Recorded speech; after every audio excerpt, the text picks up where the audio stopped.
গরুর মাংসের আচার কিভাবে বানাতে হয় সেই রেসিপিটাই আজকে শেয়ার করব আপনাদের সাথে। হ্যালো এভরিওয়ান, আসসালামু আলাইকুম। আমি মিলা চলে এসেছি আপনাদের জন্য মাংসের আচারের রেসিপি নিয়ে। আচার বানানোর জন্য আমি তেল চর্বি হাড় ছাড়া একদম ফ্রেশ মাংস নিয়েছি। এখানে 1 কেজির বেশি মাংস আছে। এখন আমি পরিমাণ মতো লবণ, জিরা গুঁড়া, হলুদ গুঁড়া, শুকনো মরিচের গুঁড়া, ধনিয়া গুঁড়া আর অল্প পরিমাণে সরিষার তেল দিয়ে পুরো মাংসটাকে আমি সুন্দরভাবে মাখিয়ে নিব। আমি কিন্তু এখানে গরম মশলাও দিয়েছি। মাংস রান্না করতে যে পরিমাণে মশলা প্রয়োজন তার তুলনায় খুবই কম পরিমাণে মশলা ব্যবহার করতে হবে এই আচারে। এখন মাংসের পরিমাণ অনুযায়ী মাংস কষানোর জন্য যতটুকু পানি লাগবে ততটুকু পানি দিয়ে মাংসটাকে চুলায় বসিয়ে দিব। আপনাদের সাথে কথা বলতে বলতে আদা রসুনের পেস্ট দিতেই ভুলে গেছি। এবার এই মাংসটাকে সুন্দরভাবে মাখিয়ে চুলায় বসিয়ে দিব। মাংসটা সুন্দরভাবে কষাতে হবে। মাংসের ঝোল শুকানো পর্যন্ত অপেক্ষা করব। এখন দেখাবো আচারের যে মশলাগুলো লাগবে। গরম মশলা, পাঁচফোড়ন, তেজপাতা আর শুকনো মরিচ তো মাস্ট লাগবেই। এদিকে আমার মাংসের ঝোলটা একদম শুকিয়ে গেছে, মাংস প্রায় ভাজা ভাজা হয়ে গেছে। এখন আমি চুলায় একটা কড়াই বসিয়ে দিব। এখন কড়াইয়ে 1/2 লিটার পরিমাণ সরিষার তেল ঢেলে দিব। আচারের টেস্টই হলো সরিষার তেল। তেল গরম হয়ে গেলে তেলের মধ্যে ছেড়ে দিব কিছু রসুন। আমি এখানে দেশি রসুন ব্যবহার করেছি কারণ আমার মনে হয় দেশি রসুনের টেস্টই ভালো হয়। আপনারা চাইলে ইন্ডিয়ান রসুনও ব্যবহার করতে পারেন। এখন তেলের মধ্যে ছেড়ে দিব শুকনা মরিচ আর তেজপাতা।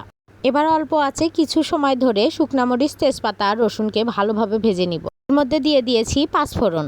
ভাজা হয়ে গেলে রান্না করা গরুর মাংসটাকে এখানে ঢেলে দিতে হবে। আচারটাও অল্প আঁচে বানানোর চেষ্টা করবেন, তাহলে টেস্ট ভালো হবে। এখন প্রায় 8-10 মিনিট মতো এই মাংসটাকে সুন্দরভাবে তেলে ভাজতে হবে। এরপর আমি দিয়ে দিব আচারে আম্মুর বানানো স্পেশাল আচারের মশলার কারো রেসিপি লাগলে অবশ্যই আমাকে জানাবেন, আমি রেসিপিটা দিয়ে দিব।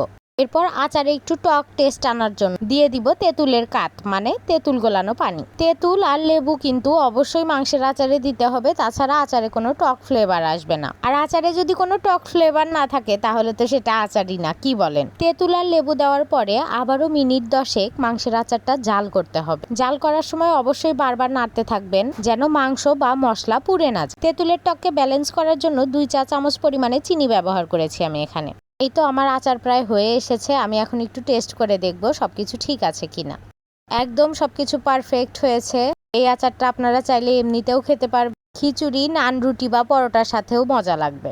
এমন একটা আচার বানিয়ে যদি আপনি ঘরে রেখে দেন, একদিন সকালবেলা রান্না করতে ইচ্ছা করছে না, জাস্ট একটু খিচুড়ি রান্না করবেন, সুন্দর এই আচারটা দিয়ে 1 প্লেট খিচুড়ি খেয়ে ফেলতে পারবেন।